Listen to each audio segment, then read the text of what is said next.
Alright, hello YouTube. This is my first video, first post. I thought I'd post this because I've not seen anyone else post a video on this topic, so I thought I would hopefully help out a lot of other people, save them a lot of money.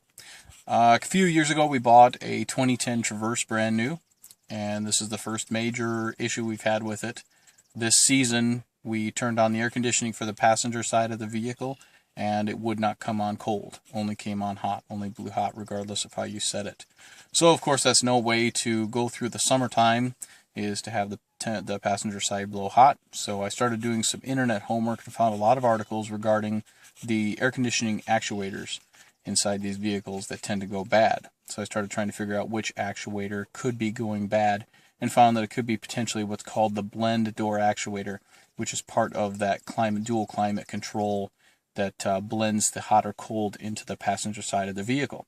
So in the process of doing internet research, I found a great diagram, and I'll share that diagram with you in a link to a diagram that shows a teardown of the whole air conditioning system in the front dash.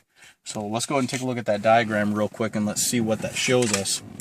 And then we'll talk a little bit about the actuators and where they're located. So the diagram we see shows a full breakdown of the air conditioning system, including the actuators.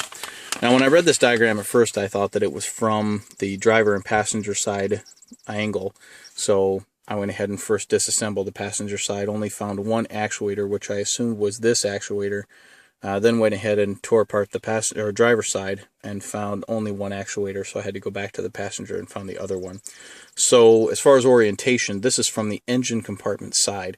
So you can see that if we look at the diagram, that this right here is your defrost, and the other side is your front vents, and your blower motor is here, which is actually located at the passenger side. So you can see that these two actuators here are on the passenger side of the vehicle. This actuator here is on the driver side. So I went ahead and took apart the driver's side of the vehicle, which we can see here in this panel. And Chevrolet and General Motors has done a pretty fantastic job of making these lower compartments very, very easy to take out with these removable buttons. Before, you had to actually break these and then get new ones where you had to access it through metal screws, where now what they do is they simply put these buttons here, which with a pair of needle nose pliers you can just pull this pin out and simply take the whole panel right off. And you can see here, if I show the camera underneath, you can see accessing that underside, which then you can access your wiring harness and everything. And you can also see that there's one actuator up in there. And once you figure out that there's one actuator, you know you're on the wrong side. So let's talk about the passenger side. That's really what we want to focus on. So the passenger side, the first thing you want to do is take the glove compartment off. So open up your glove compartment, and on the inside of the glove compartment, you'll see two buttons. One here on this side, one on the other side. And these buttons, all you simply need to do is turn them 90 degrees and pull them out slowly, and they will come out so that you can drop the glove compartment. Now, when you drop it, there's been a lot of comments about dropping the glove compartment on these internet posts. Do not let the glove compartment completely drop, or it will snap these hooks off the backside of the glove compartment. So when you drop it, make sure to drop it carefully, and then, like a lot of plastic components, just lift it off these hooks. It simply snaps into these hooks. So simply unsnap it from the hooks and take the glove compartment and move it out of your way. Then below the glove compartment is your lower access panel, which we've went ahead and taken off. That also gives you access to your fuse box for some of your fuses, along with your blower, the bottom of your blower motor. So you'll take that off just so that you can get up inside there and get access. Once again, these nice little plastic pins, piece of cake to get into. So once you've actually gotten in there, I recommend, in order to find which actuator or actuators are failing, I recommend running your air conditioning system and changing your zones and your climate and your temperatures. And you can watch these actuators spin as you run that air conditioning, and you can see which one fails. So, and we can turn the car on real quick here, and I can show you what happens. We'll go ahead and start the car up. And we'll go ahead and turn the air conditioning on, and you can see that this actuator specifically is one that controls defrost versus lower heat. And we'll see when we change position, we'll see that actuator turn. And that's what you're looking for, is that actuator to move. And if you do not see that actuator moving, you know that that actuator is actually seized and that something failed. You can see that thing spin as we make adjustments. I'm hitting the button too many times, but let's change it from, let's change it to defrost here. There.